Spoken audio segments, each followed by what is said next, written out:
Happy to be with you. As you know from the introduction or the registration materials on the web, this is not exactly an intro to loving kindness or a meditation class. You can find those elsewhere, but rather an exploration of how these two practices blend together. And I will say more about each of them in a few minutes. And basically, the rhythm of the day will be short instructional periods and interwoven with guided meditations. We'll have a couple of quick bio breaks, more or less on the hour, and a time for Q&A, optional Q&A in the middle. So if you want to stay quiet, you can just mute your sound system for the 10 minutes. We'll be doing that.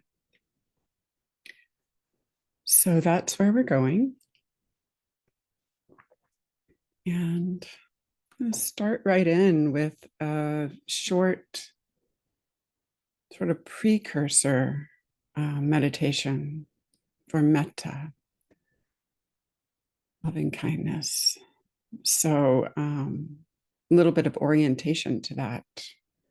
It is both a contemplation and an embodied practice, loving kindness. So by contemplation, what that means is we turn our minds particularly to a topic or a theme or an area and think on purpose.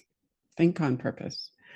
And in the case of metta meditation, it often involves visualizing. It involves directing our attention towards a person or another being or ourselves. And cultivating certain intentions, certain proclivities of mind by repeatedly doing this. So it'll be a little bit different than mindfulness, although it definitely incorporates mindfulness. So to start out,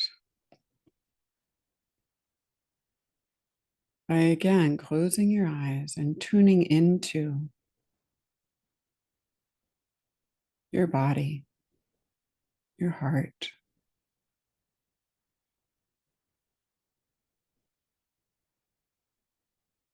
noticing breath, sensation, sound.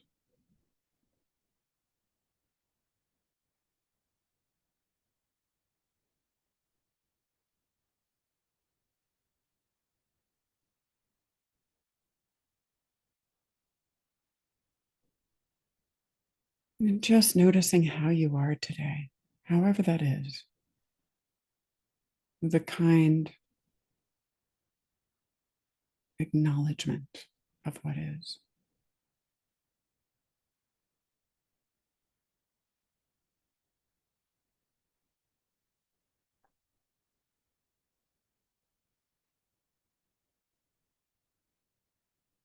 And then on the out breath, offering your presence, your attention to this group, to yourself, to this time, as an act of generosity.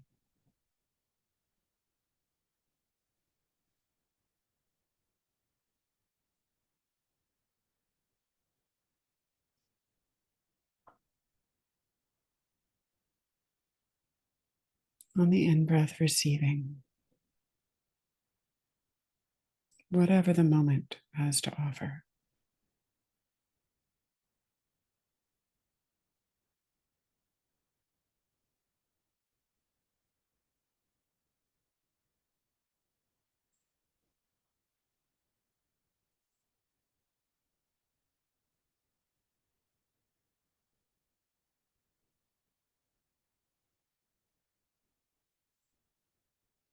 And the invitation is to call to mind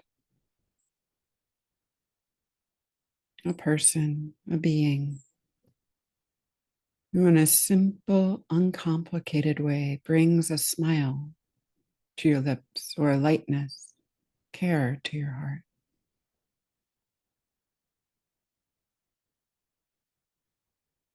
Could be a child, an animal, someone who has benefited you in some way with their presence.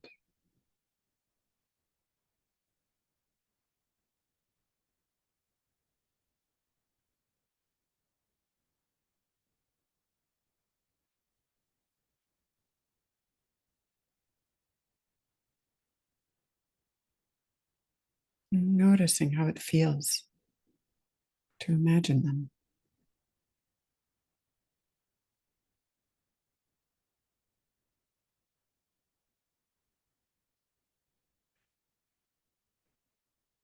Offering good wishes, care towards this other one. Perhaps like a gesture or an out breath.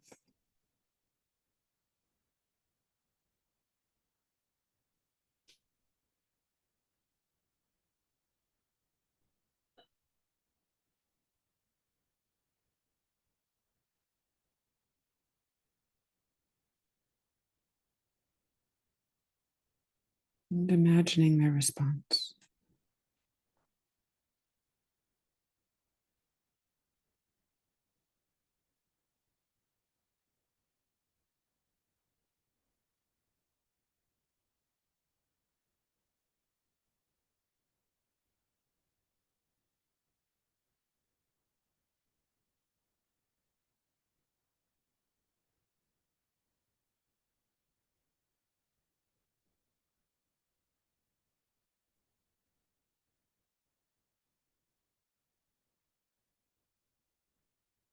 It's helpful to hone these good wishes with words, offering simple words. I'll offer a few examples, or you can use your own. Be safe, happy, healthy. Be peaceful, at ease, and free.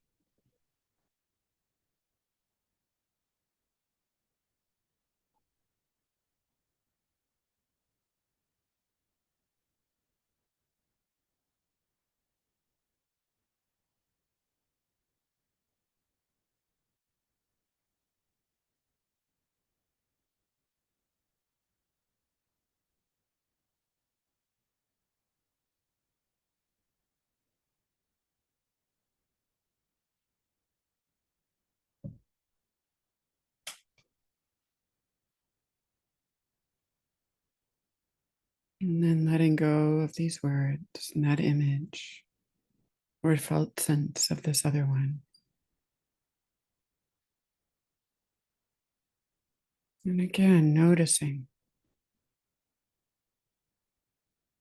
the felt embodied experience of this moment.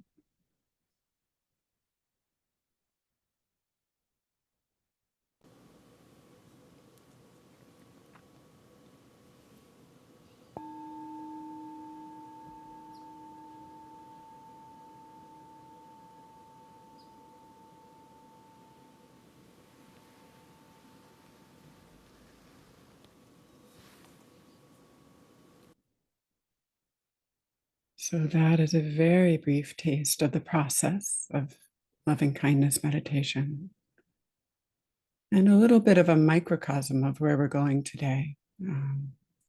That will be spending some time stabilizing attention using this process of Mettā. And then in the sort of last third of our time, applying that to the wisdom awareness, receptive awareness practice of Sayadaw U Tejaniya, sort of that style, which is based on the four foundations of mindfulness. It is the four foundations, but they're approached through the mind and heart.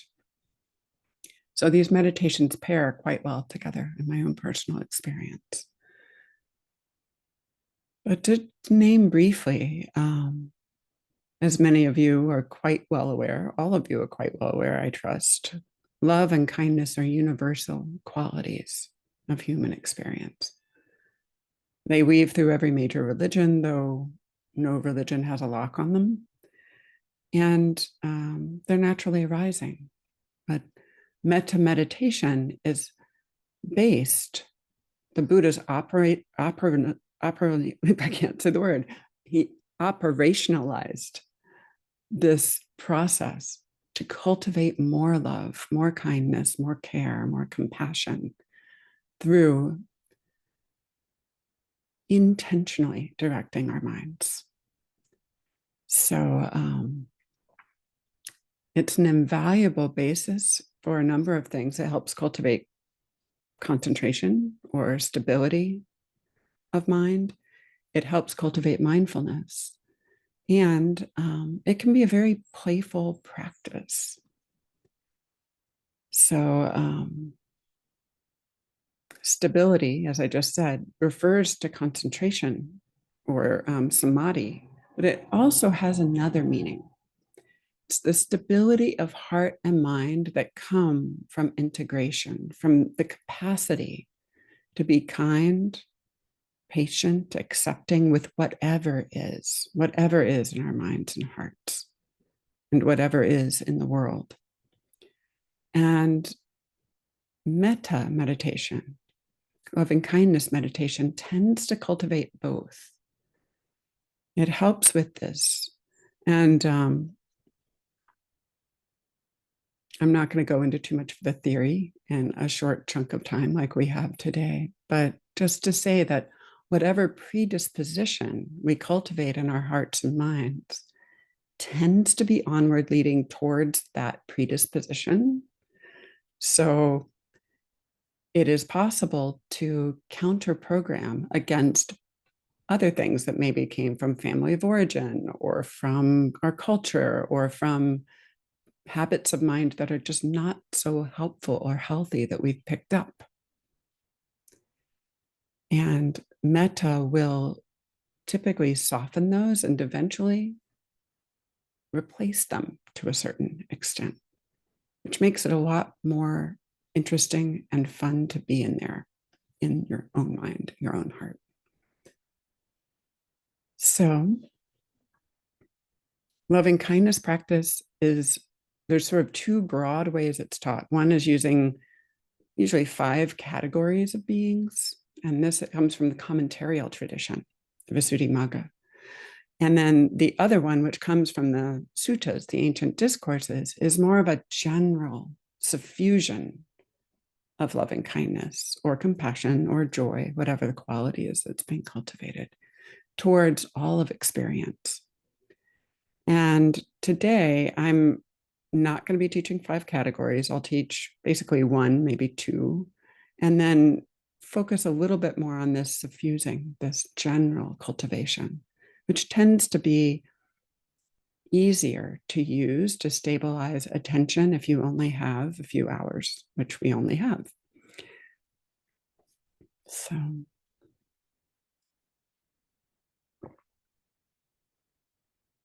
five principles to keep in mind. And they go with the acronym PAIRS, PAIRS. These principles help to pair your mind, to pair your heart to metta.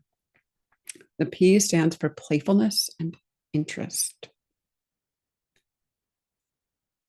A is for appreciation, appreciating whatever arises. The I is for intention, because loving kindness fundamentally, all of the Brahma Viharas, the 4 immeasurables, of which it is one of the 4, are intention cultivation practices. There's repetition.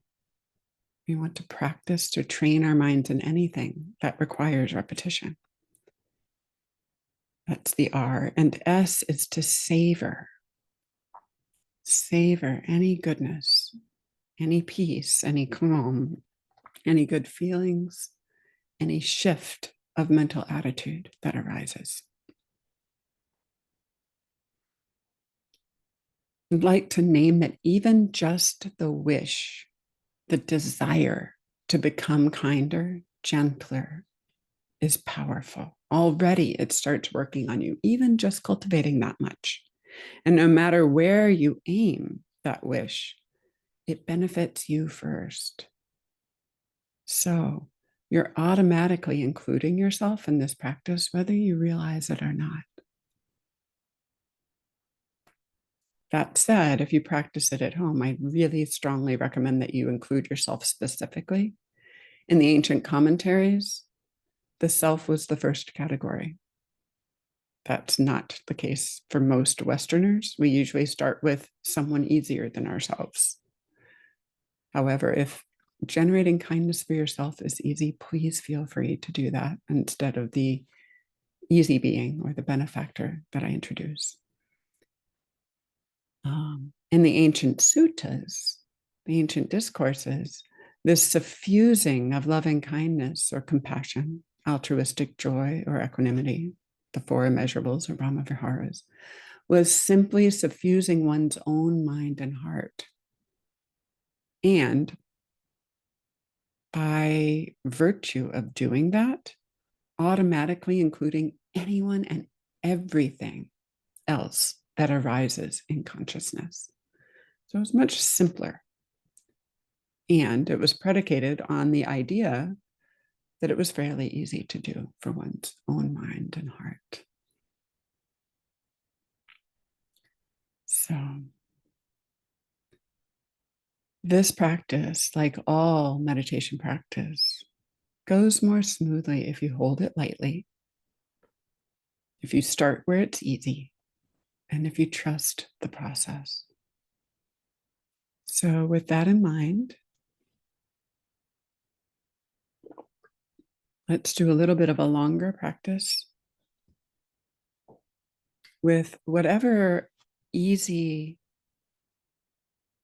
joy making, happy making, or care making being that came to mind in our first little short meditation. Or if you prefer, you can choose someone else. The classic choice for this is the benefactor, someone who's benefited you, who you have gratitude, appreciation for. And whoever you choose, let them be your Mettā muse, let them be your inspiration. And settle in. So, calling them to mind, and finding a posture that's both comfortable and alert.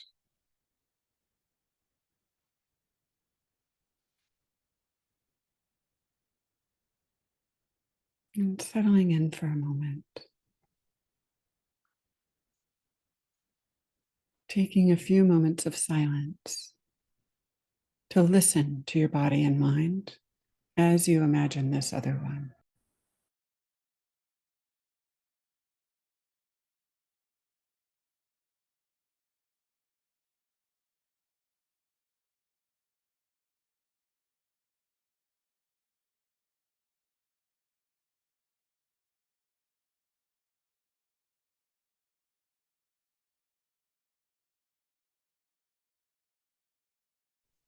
And then with a couple of slower, deeper breaths,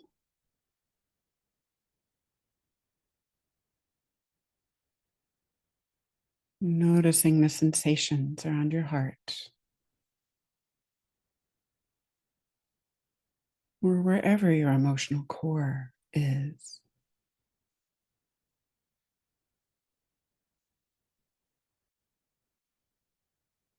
And really attuning to the connection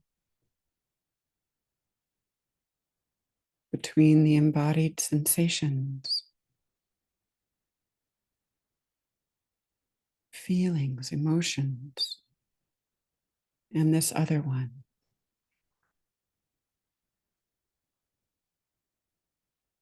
And generate an image or a visualization of them. Or if you don't visualize, imagine that you're visualizing them. Or a felt sense of them as if they're nearby, their presence is palpable in some way.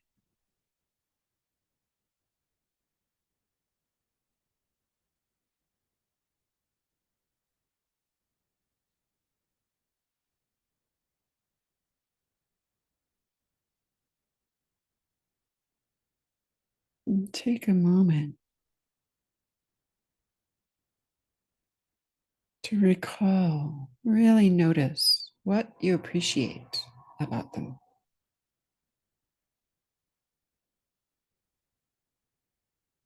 the qualities they have.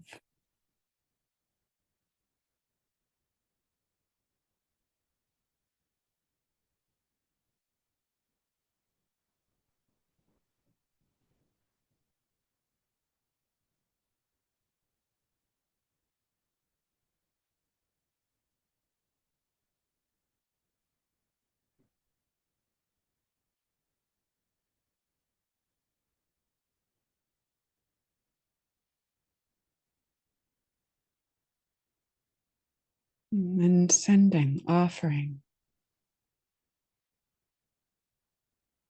your care, appreciation, kindness towards them.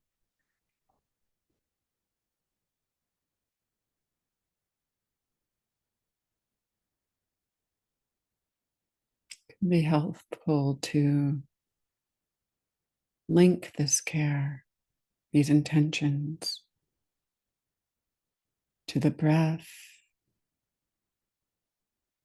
or to an imagined internal gesture of offering,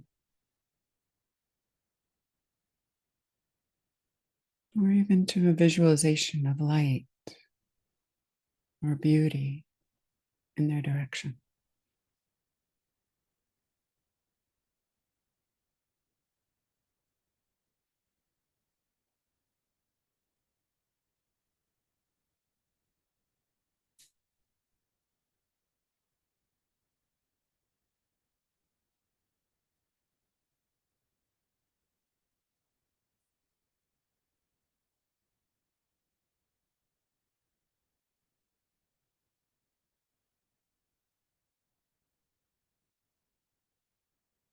Allowing a rhythm of this offering, perhaps on the in breath and out breath, to build.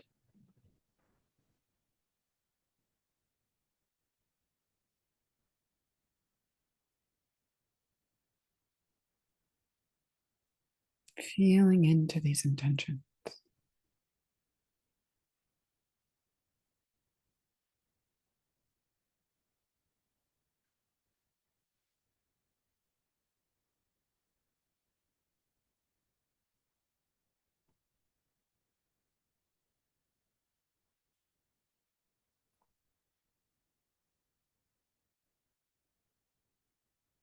And if it's helpful to hone them with words, phrases, you're welcome to use whatever words work for you in your own language. The encouragement is to keep them short, simple.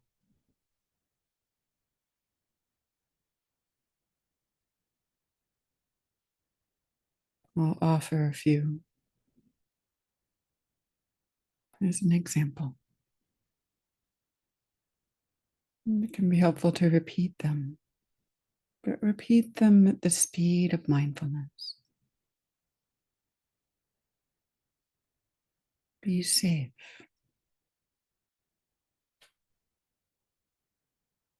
be happy, be healthy,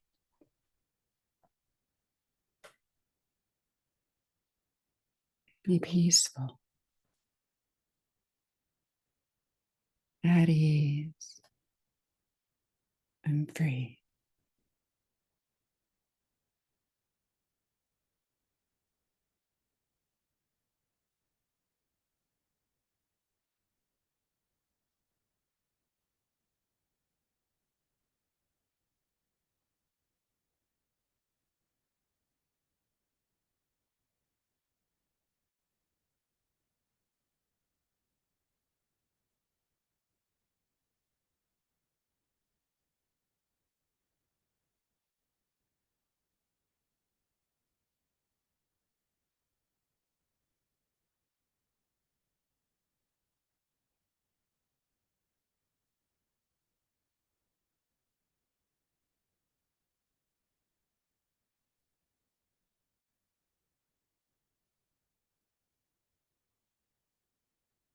If distractions arise, other thoughts, it's natural. Part of the practice of metta is kindly, gently letting go of those other inputs and graciously returning the attention to cultivating these intentions of kindness.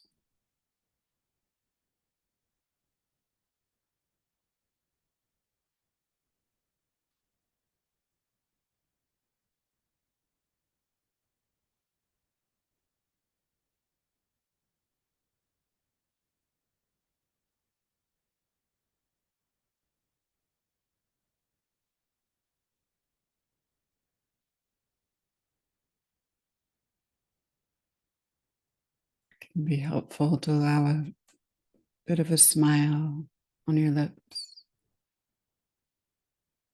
or to put a hand on your heart.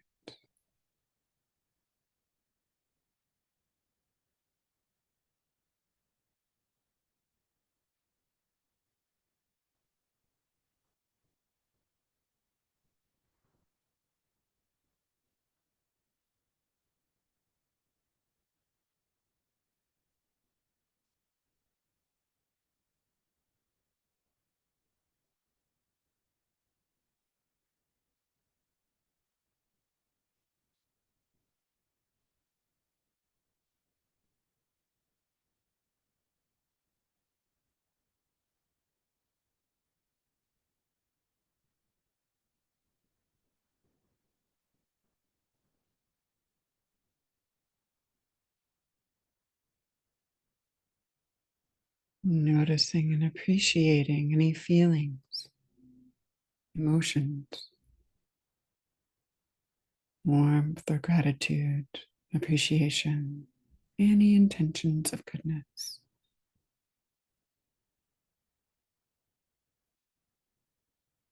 And water them with your attention.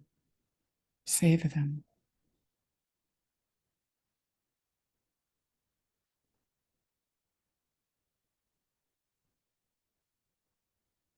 And any other emotions, thoughts, to meet them with kindness, patience.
From time to time,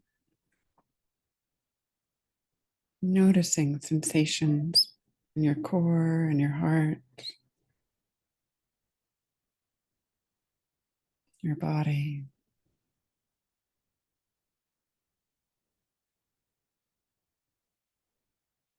and gathering the attention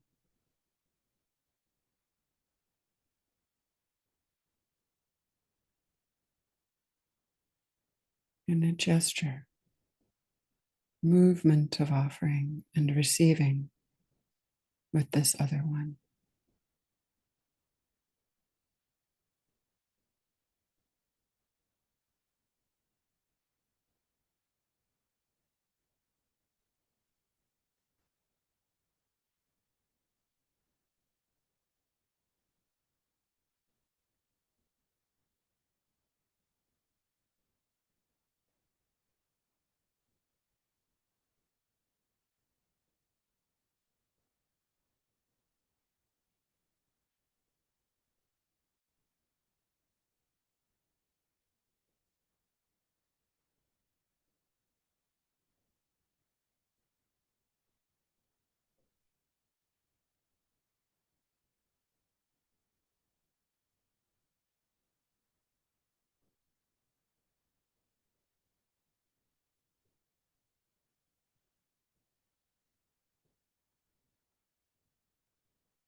And then letting go of the felt scent image of this other one.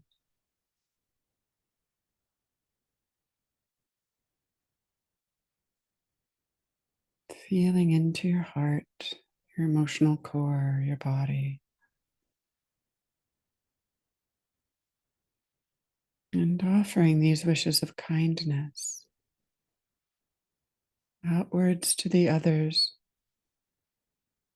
in this Zoom room today or listening later. Wishing your fellow practitioners well.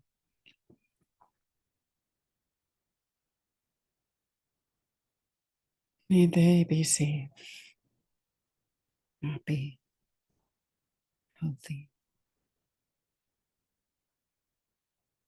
peaceful, at ease, and free.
And as you continue to send these good wishes,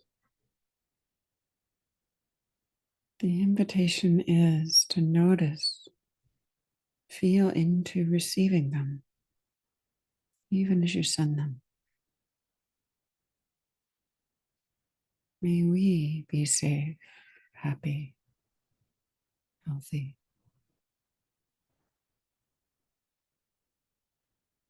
peaceful, at ease, and free.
And then letting go of images, directed attention, or phrases. And just allowing whatever's present to flow through your body, heart, and mind in this moment as it is.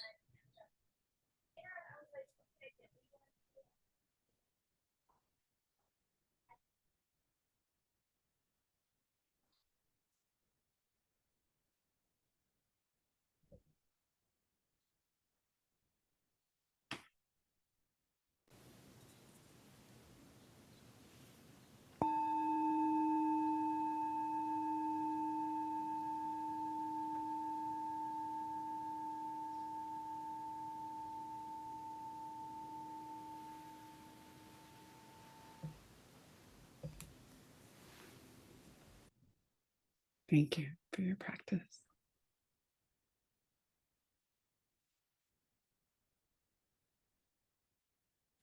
So,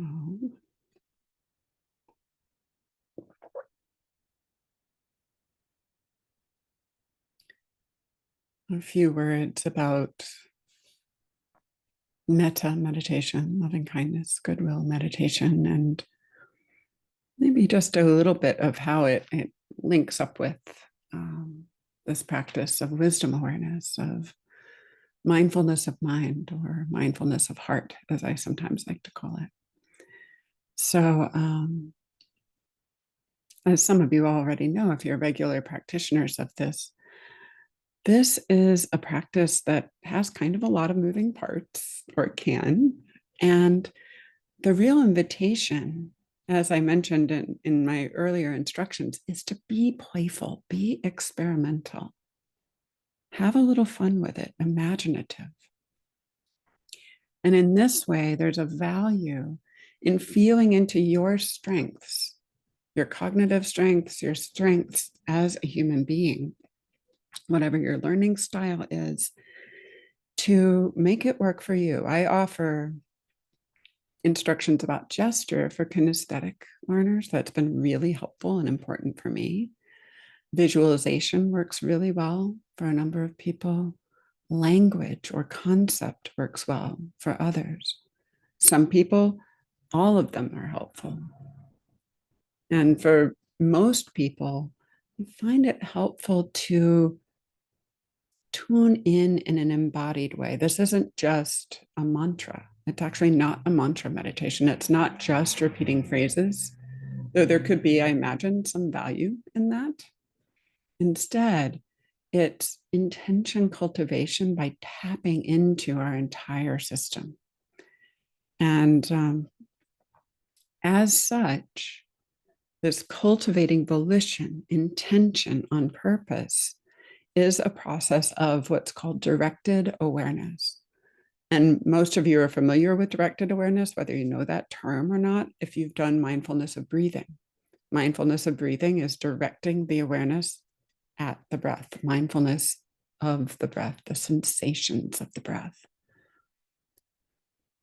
And open awareness or receptive awareness, which tends to be where Vipassana insight meditation opens out into, regardless of what you direct your attention to at first. That is a more receptive process, noticing whatever arises. And this is part of how mindfulness of breathing is often taught, right? Notice the breath when something pulls you away, notice that, acknowledge it, come back to the breath. And I was offering Mettā instructions that were very similar to that, directed awareness, acknowledging all that arises, coming back to the intention. I'm naming this in part because Mettā meditation can be practiced either way. It can be practiced either way. It's usually taught as directed attention. However, it is possible and beautiful to do a receptive practice of mindfulness, of simply cultivating an attitude of kindness towards whatever is coming up in your own body, heart, and mind, without anything else at all, without phrases, without words, without visualization, just receiving with kindness. I call this kindfulness, actually, kindfulness. So fusing the cultivation of attitude of kindness with mindfulness practice, awareness practice. This process, whether you're doing it in a directed way or a receptive way, is greatly benefited by noticing the attitude in your mind, noticing your relationship with reality in any given moment. So I have known people who practice loving kindness meditation. May you be safe, happy, healthy, peaceful, easeful, free, like a hammer or a chisel in their own minds and hearts. Not so hopeful, because what are we actually cultivating there? Listen to the tone of voice. It's demanding or even a little bit aggressive. So attitude of mind, relationship to the process, the mood of the heart is key in this kind of cultivation. And I would go as far as to say in any kind of meditative cultivation, because no matter what is happening, whether you're falling off the breath or you can't remember a phrase or you 50 times in 30 minutes forget to do the thing, you're always cultivating something by the way you hold it, by your attitude towards it.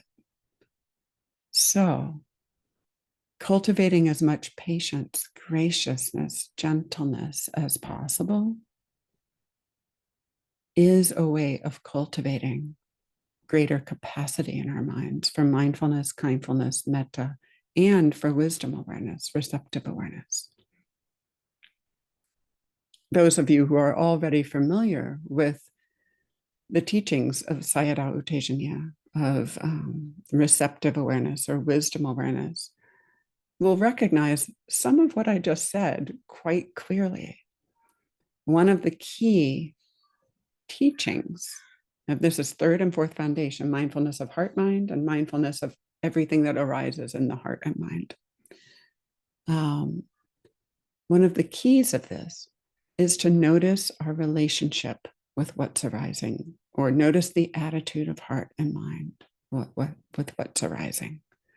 So this is where metta and wisdom awareness kind of meet, actually, right? With metta, there's an intentional cultivation of a certain inclination. In wisdom awareness, it's more open. It's to simply notice. But in either case, noticing the inclination, the relationship of mind is key. And I bring this up, we're actually going to do another metta meditation in a little while here that will kind of shade into more open awareness. It'll be more of a sutta-based metta meditation. But I'm bringing in the attitude of mind now because it's key for both practices, and it opens up a metta, M-E-T-A, metta level move that you can do in your own mind and heart, a reframe you can do, which is that any challenge, any difficulty, any so-called purification that arises in practice can be onward leading, as long as it's met with an attitude of generosity, kindness, patience with yourself. It becomes information that leads to greater wisdom or greater capacity or greater stability or all of the above. So if it's not possible, we might say, oh, it's not possible for me to be kind to myself. It's such a mess in there. I'm so critical. That's fine. Then do your best to just wish to be kind, to be patient with that, to be gracious with that. None of us asked for unhelpful mental patterns to arise in us. It's not your fault. So learn from it. Learn from it. No matter what you're doing, if you're noticing it's metta, fantastic. If you're noticing it's something else, that's useful. Notice that. That's information. So I'll close this little mini talk with one more process that's been particularly helpful for me in cultivating both of these practices. And that is to appreciate the intention towards the kindness as an active process. Appreciate your own wish to be happy. The shorthand for this is love the wish, love the wish. And that begins to be onward leading in its own right. And it transitions to loving the awareness itself, or capacity to be aware. So, with that, friends, we will do a 5-minute bio break and come back together at 8 after whatever hour it is for you. Thank you for your attention.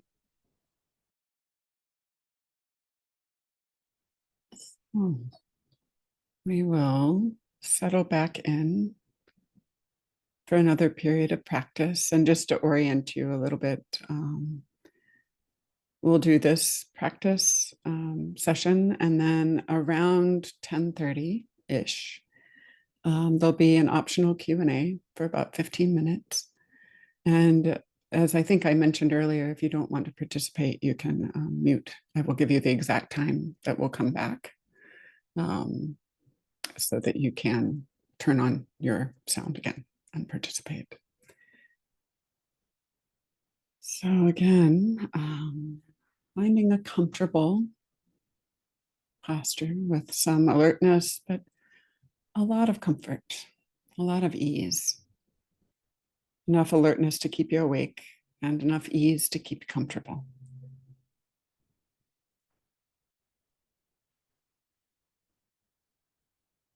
And taking a couple of longer, slower breaths.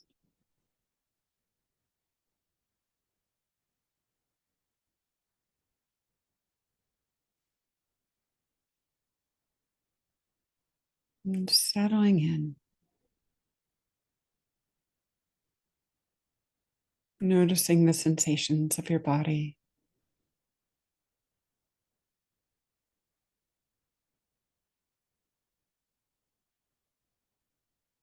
Noticing any shift in mood since we started this morning, today.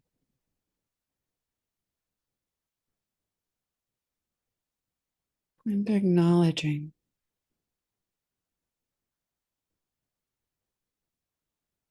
whatever's present. Simply allowing it.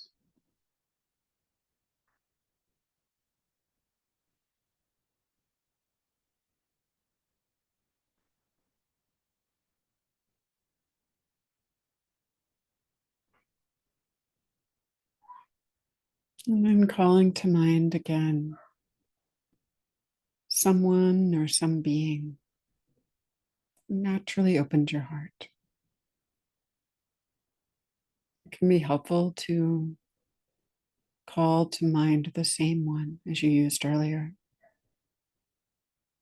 If that doesn't feel right, feel free to choose another. And envisioning them, if you visualize, imagining a felt sense of them, or even just the idea of them.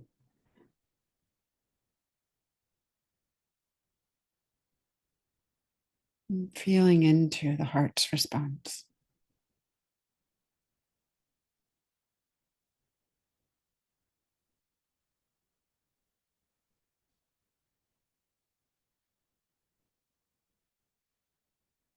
And then wishing them well.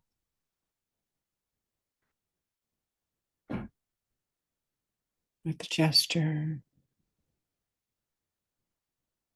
on the out breath. Imagining pure light. Whatever works. imagining them receiving these good wishes.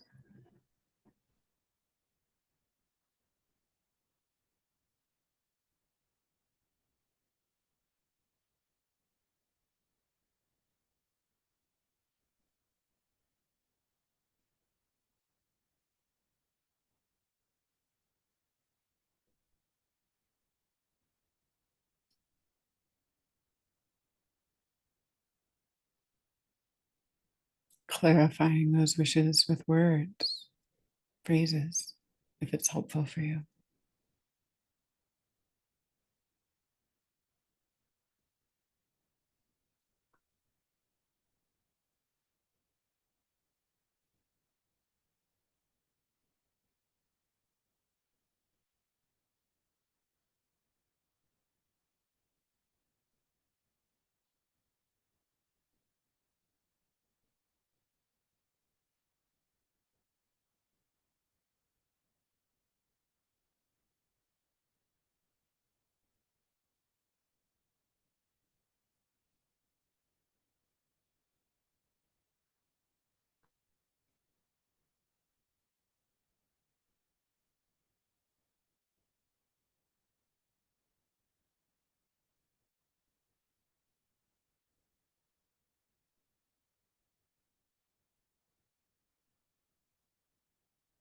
And perhaps imagining their kind regard,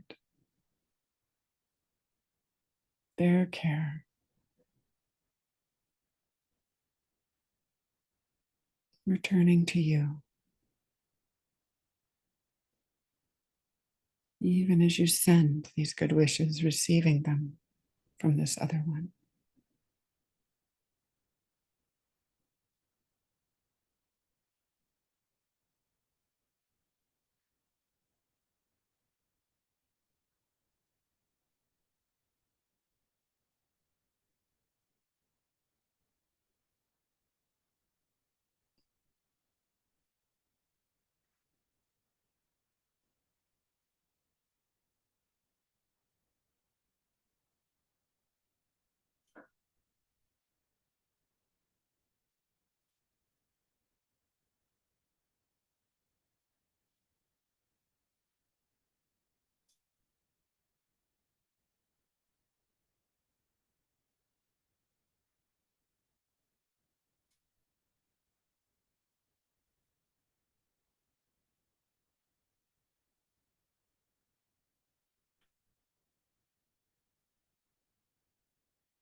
And then imagining joining together with this other one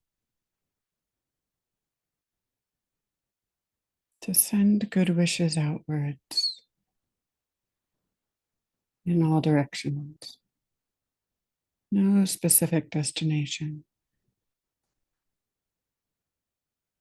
Radiating these good wishes like a star,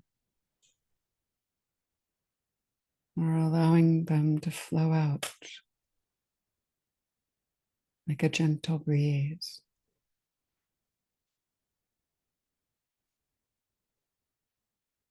Be safe, happy, healthy. Be peaceful, at ease, and free.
Noticing and savoring any pleasant sensations or feelings,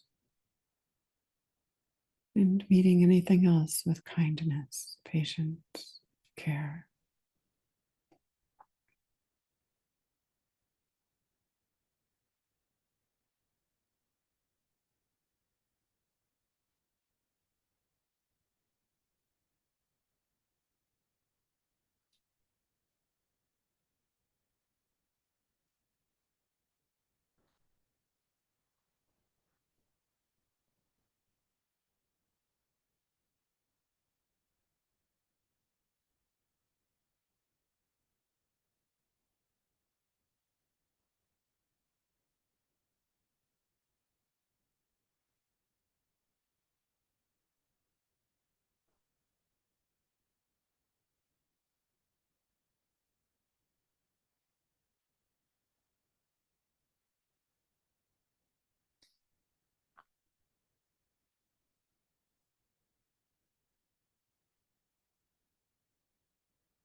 Now letting go of the image of this other one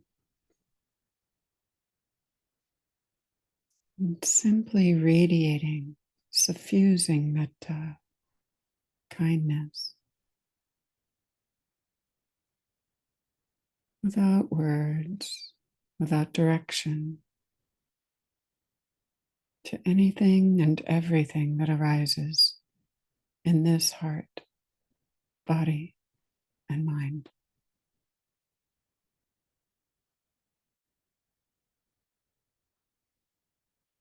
If the words or phrases emerge, that's fine, allowing them.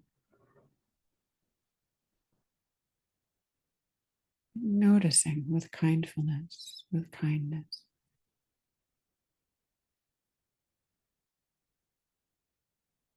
All of embodied experience.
If the mind wanders,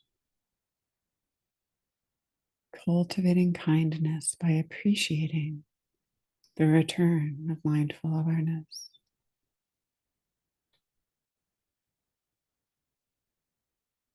And continuing to generate this intention of goodwill, metta,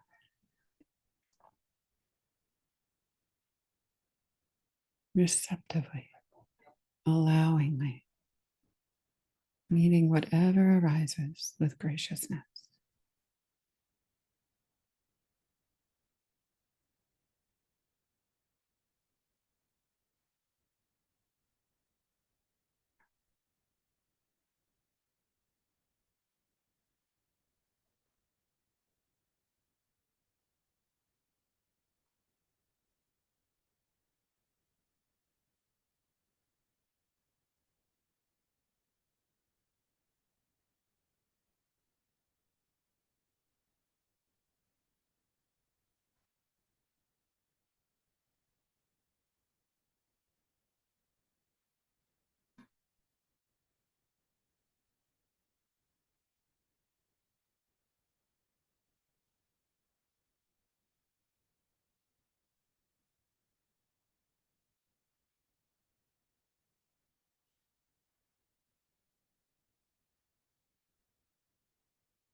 Thank you. So we now have,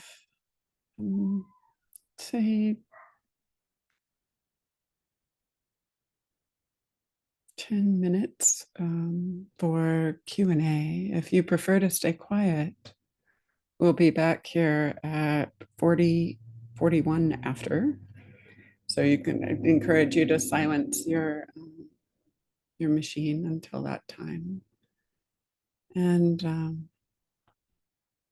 give just a moment for anyone who wants to do that to do that. And if you don't prefer to stay quiet, this is a time for Q&A, for questions, comments about what's arising for you. And I'll just ask, if you're going to do it verbally, please use your Zoom hand, because we have more than one page of people. You're also welcome to put questions in the chat. I will do my best to capture them there. Thank you. I think this is mostly just a comment that I noticed and found really delightful, is the part of the meditation where the instruction was to, after using the image and the benefactor and the being, to then let it go. And then it just points to the afterglow inside of like what arose. And then it becomes like, oh, this is actually just now my system, and the lens through which I get to do whatever comes next. So I just love that, using the thing, creating the state, letting go of the thing, and then really embodying the state. So thank you so much for that. You're very welcome. It's one of the key learnings of Mettā meditation, actually, is noticing, wow, training can shift the mind state and the lens through which we see the world.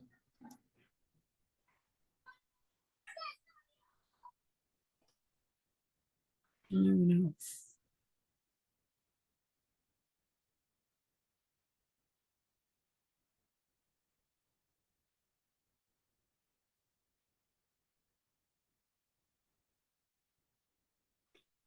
So, challenge. I have a block or a problem feeling the receiving part. I don't feel it. So, this is not uncommon, I will say. There is, it might sound kind of funny to say this, but it's kind of a skill to receive kindness and compassion. It's something that is learned for some people, depending on your own conditioning. So, one of the instructions in Mettā meditation in general is to fake it till you make it. So, if you're not feeling receiving, imagine receiving. Just imagine it. And again, that begins to create new neural pathways, to create new habits of mind, inclinations of the heart, to be able to receive. And for not a few people, receiving is harder than giving in this practice, which is part of why I teach it. I don't teach it because it's easy. I teach it because it's helpful. So I hope that's helpful. Please say more if it's helpful to hear more. Hello, thank you for this session. So I have problem with repeating it multiple times. I just do it once or maximum 3 times. I get bored repeating it. Yeah. So you don't have to use the words at all. I hope that came through in the instructions, that they are optional. Yeah. But most people find that repeating, especially if you do it with the rapidity that I just modeled, isn't helpful. So what you might consider a sweet spot, if you do find the words helpful, is do it once, feel the effect on your system for a while. And if and when the concentration starts to wane with generating the intention, then repeat, but wait until that time. And then you can just drop them. If if something else, is there some other piece of it that resonates more for you among the different components? I mean, I like safety and peaceful and free. Mm-hmm. So you like those words in particular? Yeah, those Yeah, words. yeah. So you might experiment with just those, and maybe even those in any other language that you happen to speak, if any. Yeah. Can be fun for people. There's a different resonance when it's in one's own mother tongue. And the other thing I would say is if words aren't your thing, and they aren't for a number of people, maybe focus more on sensation or visualization or the gesture. Like sometimes when I teach a longer version of the Mettā part of this, I will ask people to come up with a gesture of offering, an actual gesture, and then do it a few times to get it into your body and then imagine that. So it could be like an offering of a hug or an offering of a thing. So just play. If you're getting bored, play, get imaginative. It's there's not really there's the classic way it's presented, but this is a form of practice, the classic Mettā practice. It's a form of practice that benefits greatly from experimentation, imagination, and playfulness. So, yeah. Thank you. Thank you, Sweet. Margot, please. Yeah, hi. Yeah, thank you. I have more of a practical question. I've been meditating for a long time, and I'm just beginning to add in the metta piece. I like doing my classic sit and then add it either after or, and so I'm just adding 5 minutes, 10 minutes, longer if I can. But I'm just wondering your thoughts on how to structure that in terms of starting. What I've been doing, I just started this like 3 weeks ago, starting with myself, and then somebody else told me that maybe starting with myself, but also doing general at the end for all beings, and then moving on to some, the order, and I get a little confused on and the timing to stay with self. I don't know. Do you have any thoughts on just giving me a little guidance on how to approach this, sort of trying to add this more structure to the mental practice to my life? Yeah. Yeah, thank you. It's a great question. So the first thing I'll say is the instruction I got from one of my teachers in Burma, I found really helpful, which you've already kind of cottoned on to, and that is to do it either at the beginning or the end of the sit. And it's kind of up to you as to what works better for you. Many people find this practice, the Mettā part of the practice, builds a certain amount of momentum, or some people call it warming up the field. It'll shift, as Corey was talking about, it'll shift the attitude or state of mind in a way that's helpful for mindfulness. And if that's you, doing 10 minutes at the beginning of a set of mindfulness practice can be really helpful. And I'm saying 10 minutes, not 5, because there's actually been science done on this. And 10 minutes is the minimum efficacious dose for a shift of state. For some people, it will take longer, but that for many people is enough to shift things, to help with a little bit more stability of mind, a little bit more kindness. So if you're going to do it, I would say do it for at least 10 minutes. Okay. And then the other thing in terms of structure, I'm not sure if you were here at the very beginning, but I talked about the categories or the commentarial way of teaching it, and that the earlier way is the radiating. Most people find that trying to do all 5 categories in half an hour, let alone 10 minutes, doesn't work, to be blunt. So if you're going to use categories, the reason I'm only taking 1 or 2 per session in this time together, is because there's a benefit in building momentum with one before changing. So if you want to work through all of them over the course of time, the recommendation is to do 1 plus all beings, or 1 plus self and all beings at most per meditation, and switch it up through your week. But really most people find it's helpful to choose one or two and focus on those for a long time before switching to another one. I did 2 months of intensive Mettā in Burma, and each category was at least a week. And that was 16 hours a day, not an hour a day. So that can be really helpful to keep in mind. Is just like simplicity. Keep it simple and notice for yourself your own feedback. Am I feeling a little bit more grounded, a little bit more like those intentions are being cultivated? Or am I feeling more distracted? And then simplify or shift things up based on that. I hope that's helpful. Very helpful. Thank you so much. Right. So thank you for your comment, Emmy. We're closing the Q&A for now. I'll offer more at the end, but yes, suffusing the body is always helpful. That's why the word suffusing or pervading is so often used. So whenever suffusing is used, the idea is that you're suffusing your own mind and heart first. I hope that's helpful. So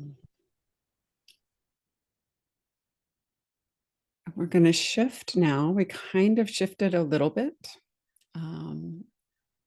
with letting go of the image of the other in the last meditation and sending metta to your own experience, your body, your heart, your mind.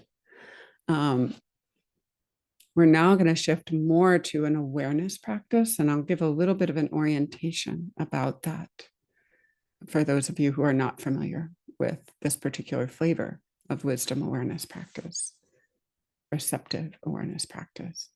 So I'm using the word awareness and mindfulness kind of as the same term. Awareness is useful for me in using this because it lets go of some of the baggage of mindfulness, this mindfulness of breathing, this idea of directed attention. And awareness for me has more of a connotation of openness, of allowing whatever to arise. But they are synonymous. The particular practice that I'll be orienting you to, as I mentioned before, was taught by Sayadaw U Tejaniya. Sayadaw simply means, it's an honorific for a monk who's done at least 10 years of monastic practice and is authorized at that point to teach. And he teaches the 4 foundations of mindfulness: body, feeling, tone, mind or heart mind, and the things that arise in the heart mind. Hindrances, beautiful qualities like the factors of awakening or metta itself is the 4th foundation. His teachings focus on all 4 foundations through the lens of these last 2, the quality of the heart mind itself, and what people often call the lists, which is what's included in the Sati Sutta in the 4th foundation. It's anything that arises in the heart and mind, a thought, an emotion, kind of both mind, heart, and body, and also mindfulness itself, or a view, or an opinion, or a set of qualities. So it tends to be what we call in the meditation world subtler objects. So phrases themselves or generating metta is already a touch subtler. If no phrases are used, the generation of metta is a touch subtler. The phrases keep it coarser or more easy to grab onto for most minds. Receiving thoughts and emotions mindfully in awareness can be subtle. And you might say, oh, what I think all the time, I know I'm thinking, but it's noticing not just the arising of them, but their impact and how they play through in real time without getting lost in them. And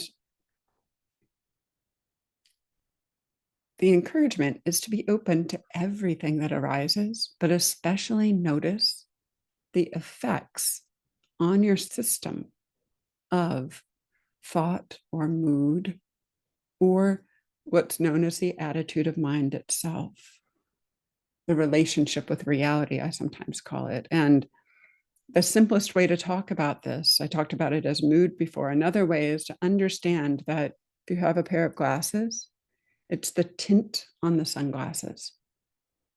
It's what colors everything you see, everything you experience.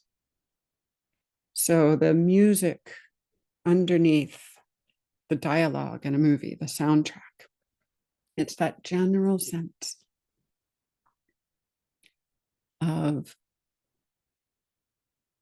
the coloration,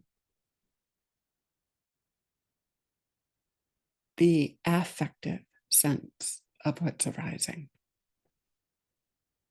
So this maybe can be illustrated by a story. So as Rob mentioned at the beginning, I teach the Buddhist chaplaincy training program here at the Sati Center, the online version. But long before I taught it, I took it. And in between the two, I worked and trained as a chaplain in hospitals. And it's a phenomenal training, different kind of training than sitting, in offering kindness and compassion to anyone and anything that crosses your path in the hospital, a doctor, a nurse, a patient, a family member, and of sitting with them and holding them in kind, compassionate awareness. So I'd been doing this for a couple of years. I hadn't had time to sit a long retreat because I was working and very full with graduate school and training and all this other stuff. And went on my first month long for quite some time. And the very first day, hauling my suitcase up the second floor of this yogi dorm, I sprained my back. It was excruciating. So the first week or two of that retreat, I was lying down in pain and was practicing with it. And maybe the third or fourth day this happened, the focus of the mind was noticing the pain, noticing all the body sensations. And then this habit of mind of, and this is the key with this kind of practice, the Sayadaw U Tejaniya practice, am I aware? Asking yourself, am I aware? Popped up in the mind. It was a habit based on this practice. And then there was this backward glance towards this attitude, this tint, this filter. And it was so clear that what was there was compassion. It completely shifted the experience. So this open awareness process, the way it's taught by this teacher and by me coming through this lineage, is to ask yourself now and then either the question, aware, or am I aware? And then just rest in whatever is obvious. So the pro tip here is if you can say yes to the answer to that question, you are aware, right? You are aware. And then the next thing to notice is whatever's most obvious in your experience. Hurting back, sensation, a question, whatever it is, confusion, joy, and just leave it there. And then notice the next thing that arises in awareness. So that's step 2. Step 3 is that glance backwards I was just talking about, to look at the tint in the glasses. And that question could be, what's the attitude? Or what's the relationship? Which is short for what's the relationship of this mind, this heart, to what's happening? How am I relating to what's happening? So that's a very brief introduction, but really we'll do a guided meditation to more demonstrate it. But it is basically using these, I call them vipassana koans, questions. They aren't intended for necessarily a verbal answer. They're to allow your system to respond. Allow your system to respond. And if you notice loving kindness, compassion, great. If you notice irritation, that's fine. That's information. That leads to more wisdom. See if it's possible to hold it with graciousness and kindness. A lot of what's happening is to simply be aware of whatever's arising with interest, with curiosity, and allow it to be there. And if you notice, because we've been practicing with Mettā meditation for the last almost a couple of hours now, you may notice the phrases arising or images from that practice arising. That's perfectly fine. That's just another thing to notice. Nothing arising in wisdom awareness has to be a problem. It simply is the invitation to notice it.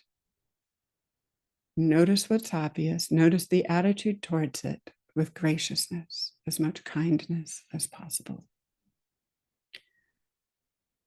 So let's do some practice with this. Are there any burning questions before we start?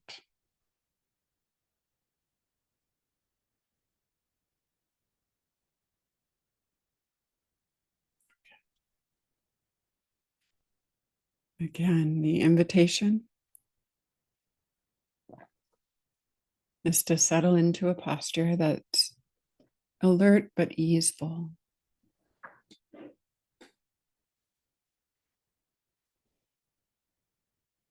And inviting the body to relax.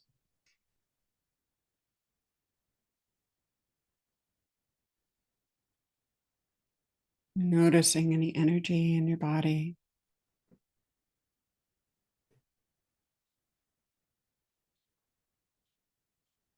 Noticing any leftover resonance from the words or the Q&A.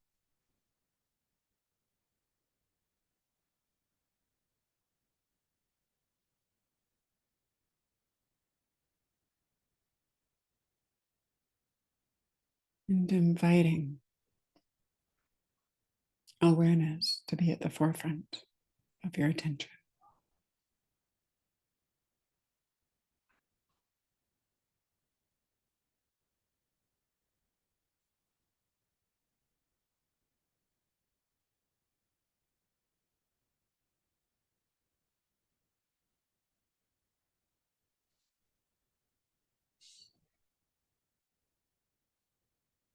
Noticing breath, sound, sensation.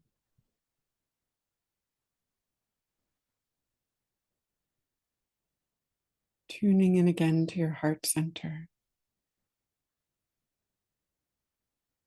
your emotional center, wherever that is, and noticing any emotion or mood.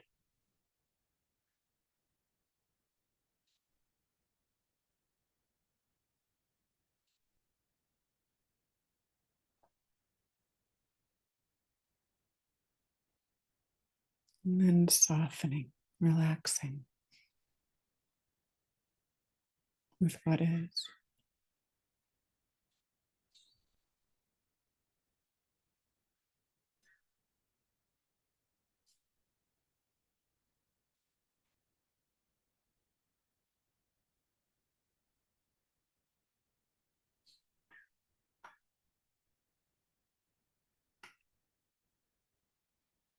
If it's helpful to maintain a slight primary focus on breath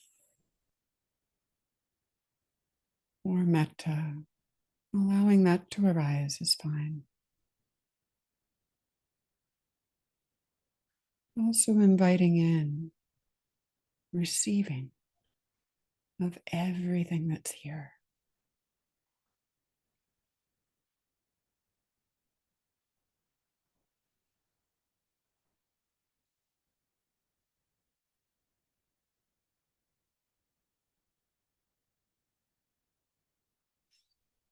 Inviting interest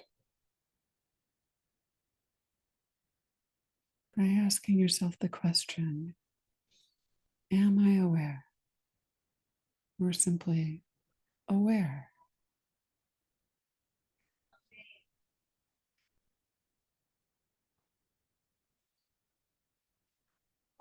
Of what?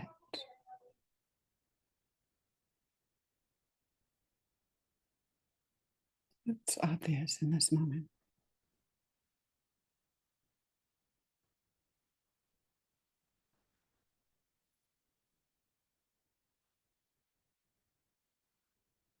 And then receiving the answer in your body, in your heart.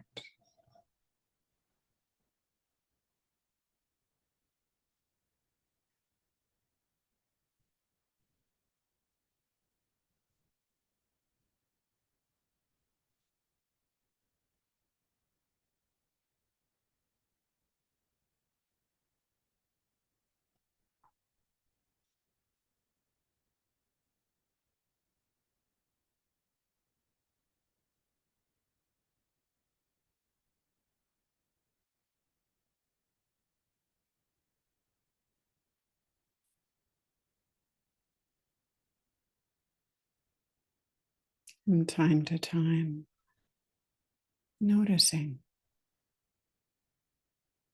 what's the attitude or inclination of the heart.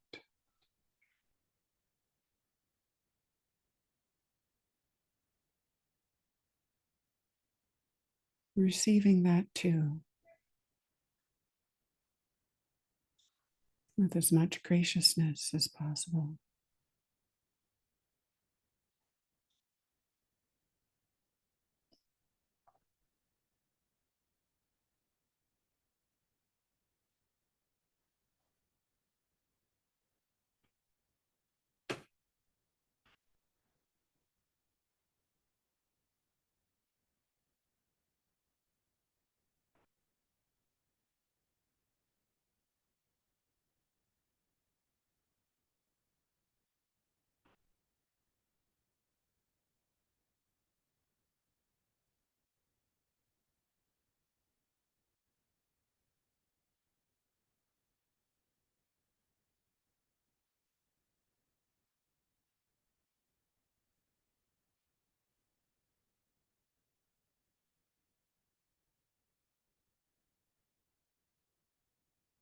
If the mind starts to wander, inviting mindful awareness to refresh. Aware.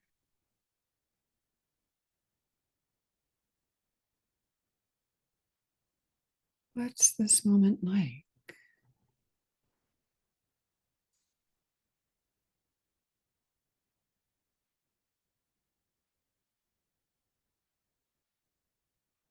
Noticing whatever is flowing through.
If thoughts or distractions arise, noticing them as arisings in this moment.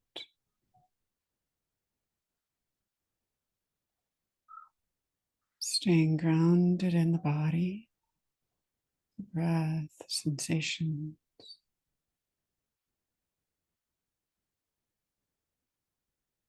and relaxing, allowing whatever's arising with interest.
Aware. What's this moment like?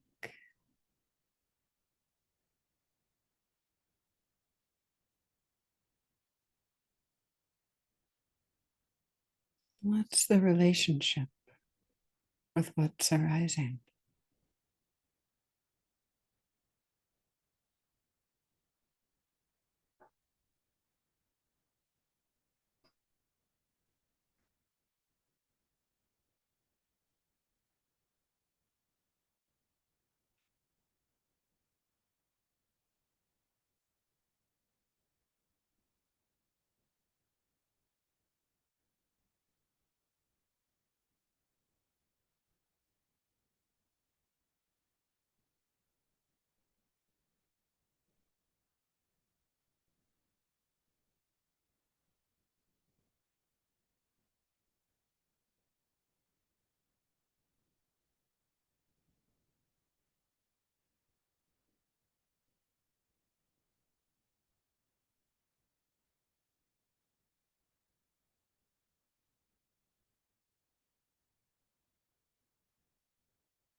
If metta phrases or other thoughts are arising,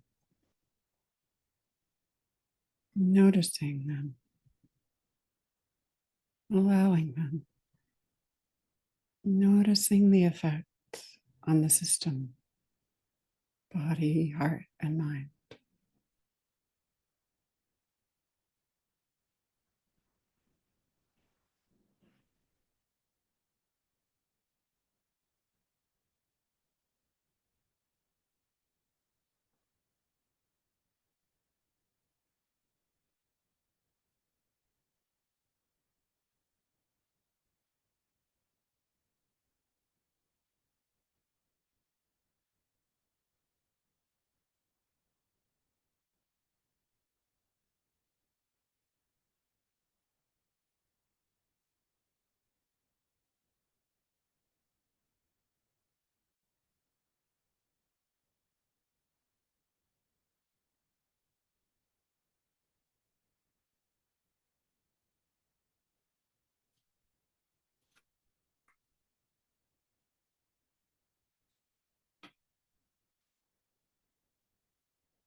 So I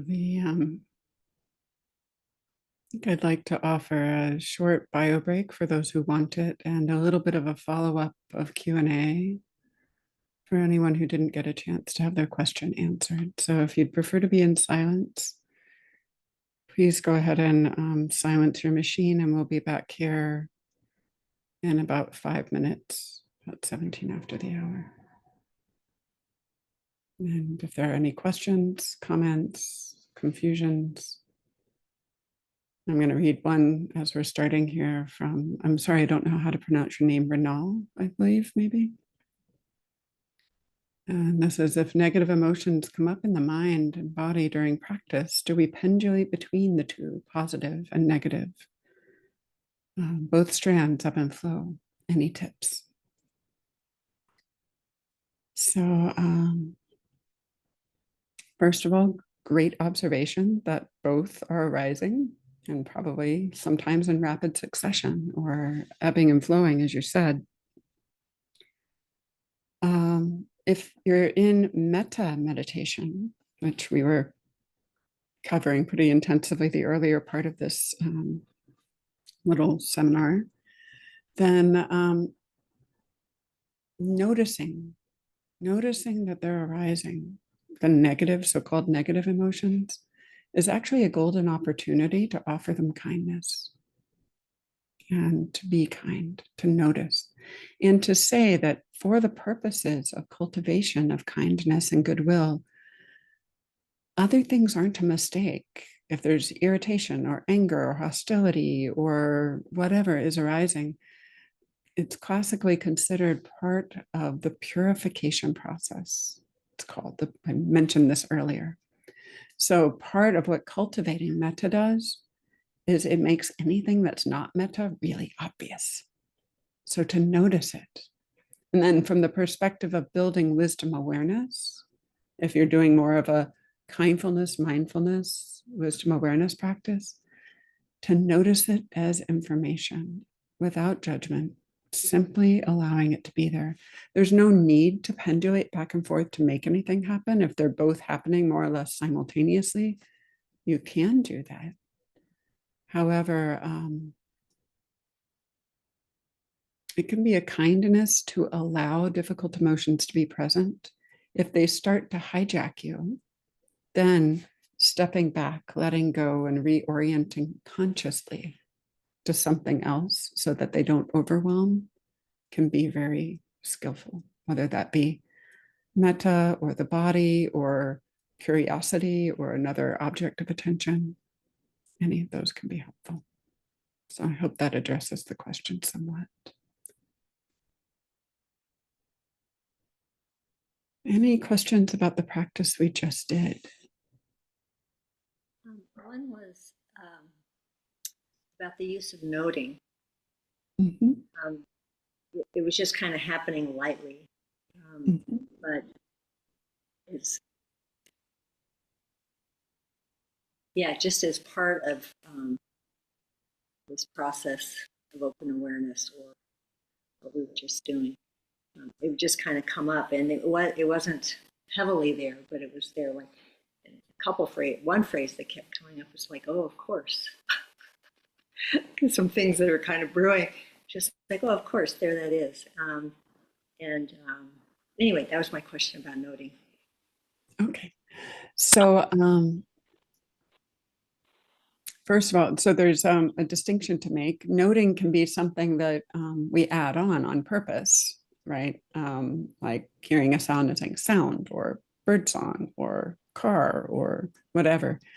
It can also be part of the perceptual process itself just happening because there's already the association in our minds of whatever the thing is, sensation, breath.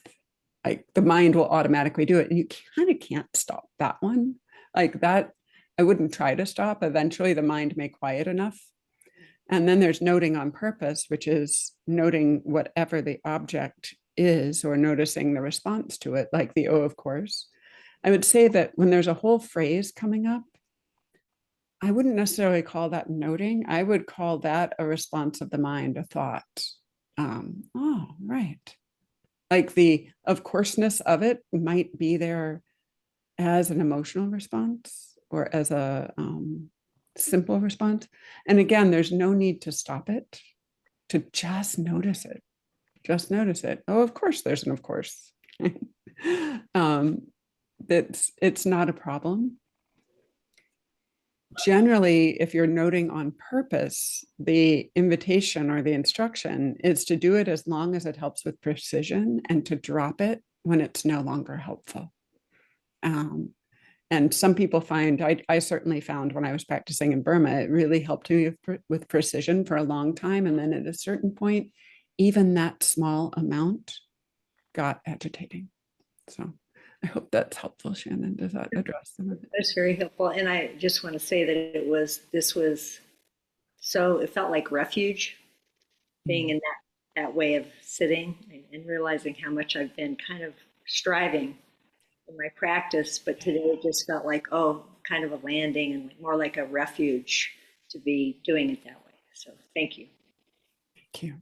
Great. Allison, yes. Hi, I will read my question. Currently, several approaches related to trauma, like EFS, interpret the most problematic parts of us as clumsy forms of self-protection, ignorant forms of self-protection. I ask to you if it's possible have this perspective regarding hindrances and have metta for them. So if I understand your question, you're saying there are different approaches to trauma. Is that what you said? Yeah. And in terms of hindrances, is it helpful to have metta towards them? So it's a little bit out of scope to have a longer conversation about trauma today, but I would just say that hindrances can arise whether or not there's trauma present, right? I'm part of all minds. And I have definitely heard and benefited from the instruction to offer metta to the hindrances. But what we're really doing there is we're offering metta to the conditioning that is causing the hindrances to be there. So being kind with whatever arises, but without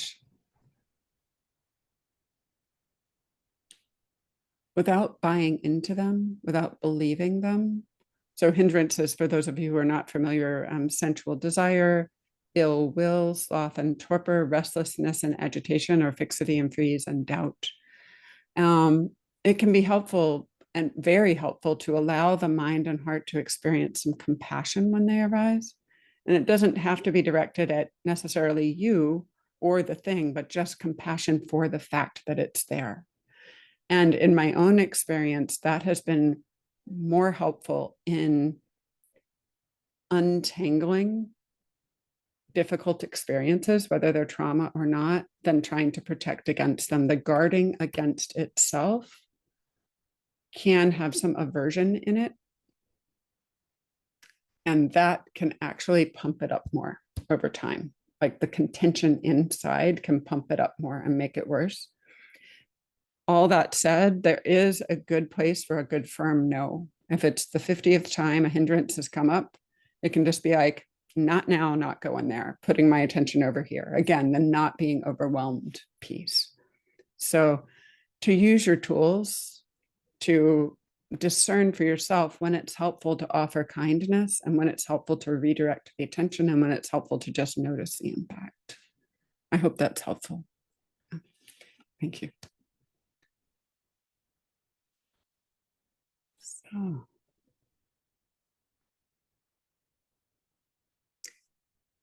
we are to our last guided meditation. And here, actually, Alison's question was almost perfect timing, because we are going to start out with the open awareness and then close by offering metta to our own hearts and minds and to everything arising in them. And I just want to say that in the process of doing this, I'm focused more on mind and heart states for this little half day because we don't have that much time to cover the material. Always, always good to be grounded in your body. If you get confused about what to do, if you start losing the object of attention, to reground in the body. And as one person shared, part of sending metta is suffusing our own bodies with it to radiate it out from there. So find a posture that works for you. So relaxed, comfortable, alert.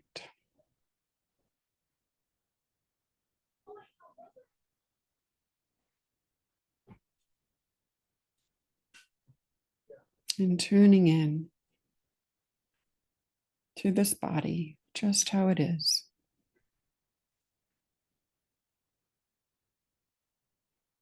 And dropping in the suggestion, may this body soften, open.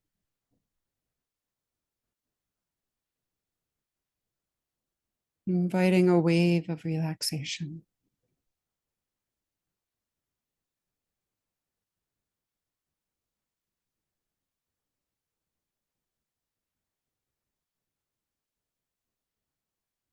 Tuning into the sensations of breathing or sensations more broadly.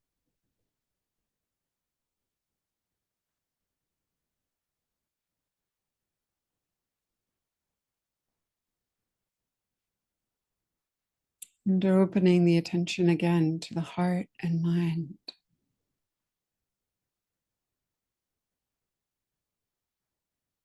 May this heart and mind be open, soft, spacious.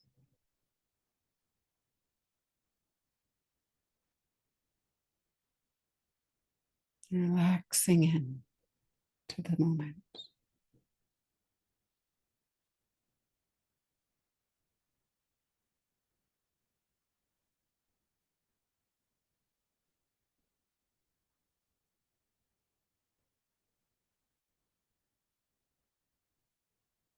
Receiving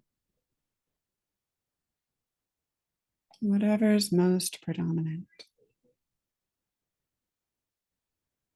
Sound, sensation, mood, breath, thought.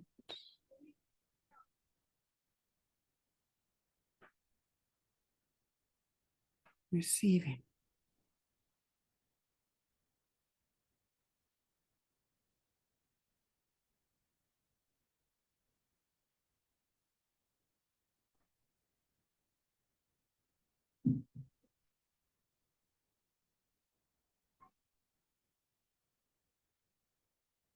And from time to time, noticing, aware, perhaps even just a little question mark, pulse of inquiry into experience.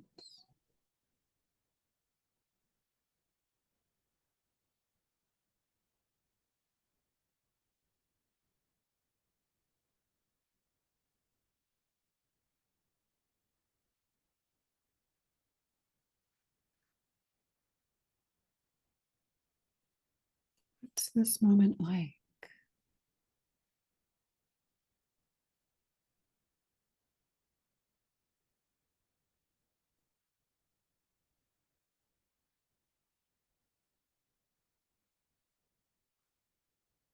Receiving the answer,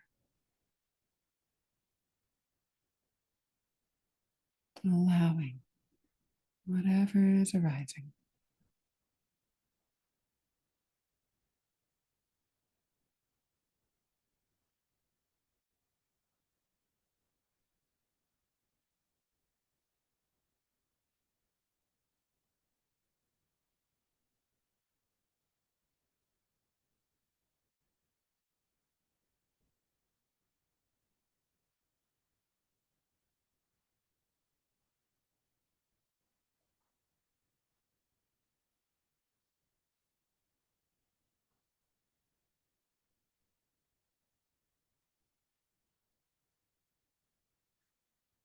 From time to time, checking the mood, filter, attitude in the heart and mind.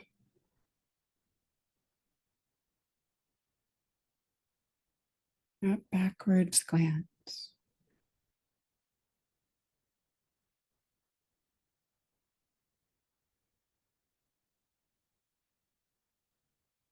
And meeting whatever arises with kindness.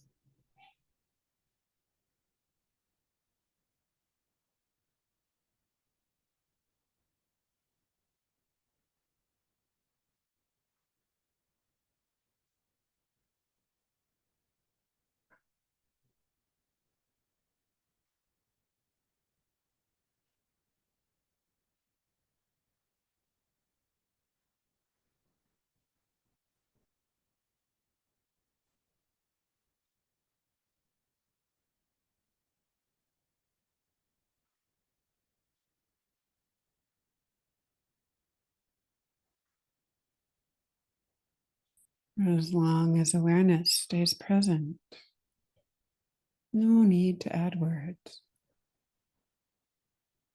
If the attention starts to flag or drift, dropping in the question again, aware, receiving whatever is present.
From time to time, offering the question of awareness and noticing the tone with which the inquiring impulse is offered. Noticing the response in the moment.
Now and then, taking a step back, offering a backward glance to the filter, mood, quality of the heart and mind through which experience is emerging.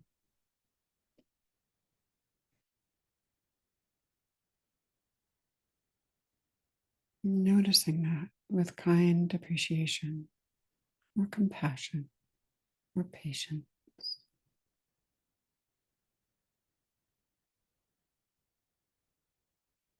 And opening the lens of awareness to everything flowing through.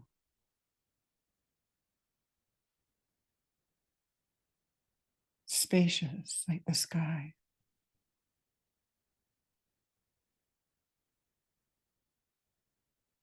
Vast like the ocean.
Now, the invitation is if the receptive awareness feels strong, present, please feel free to continue with that. And if it feels appealing, to drop in very gently, like a pebble into a pond, the wish of Mettā, to do that. To allow the wish to ripple through every cell, every pore, every organ of your body.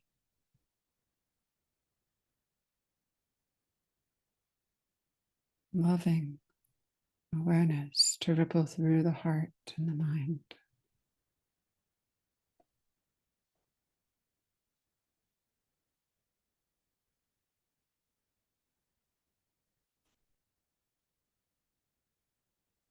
Offering kindness,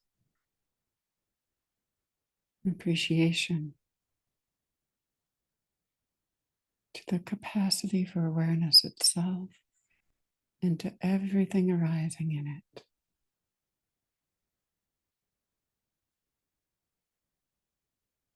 With or without words, allowing, rippling, receiving.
In the last few minutes of our formal meditation together,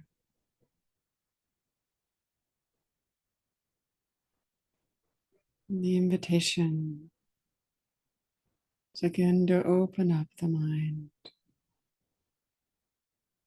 open up the kind awareness, so big that it can take in everything arising, including the aspiration, the wish that all beings may be safe, happy, peaceful, and free.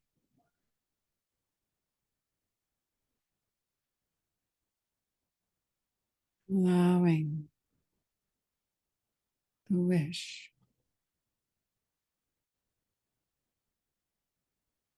for goodness, for kindness, to radiate out from the core of your body and heart like a sun, star, in all directions.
Taking a deep breath or two. And before you're completely out of meditative space, knowing again, noticing with that backwards glance the quality of your own heart and mind in this moment. Feeling into that.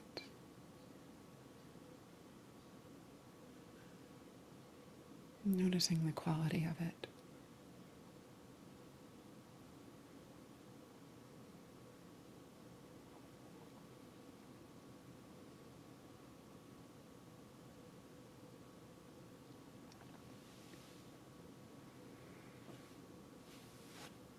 Thank you for your practice.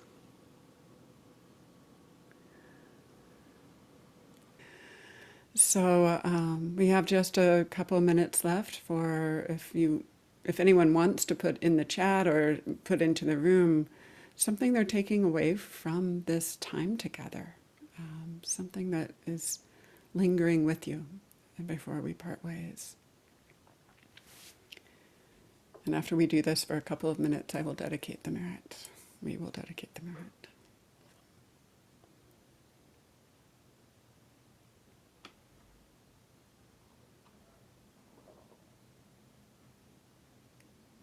Anything sticking with you?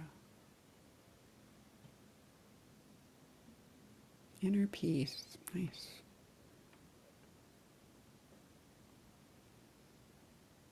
That softer, kinder heart, aware. Yes. Checking in, how am I relating to this state? Rinse and repeat. Great.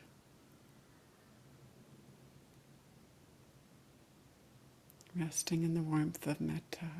Feels wonderful to practice. Thank you. It feels wonderful to practice with all of you too.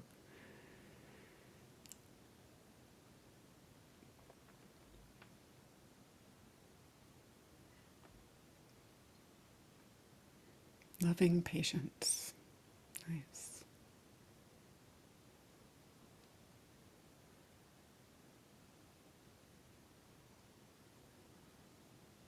So thank you all very much for spending your day, part of your day in practice with Sati Center and with me. And it's an interesting phenomena that with metta, with awareness, with practice, the benefits of it, that they actually grow when we give them away. So with an offer of generosity, an internal gesture of generosity, may the goodness from our practice here together ripple through our own minds and hearts and lives to all of the lives we touch, and all of the lives they touch outwards and outwards. May all beings be safe, happy, peaceful, and free. And may our practice here together be a cause and condition for greater love, liberation, and peace in the world.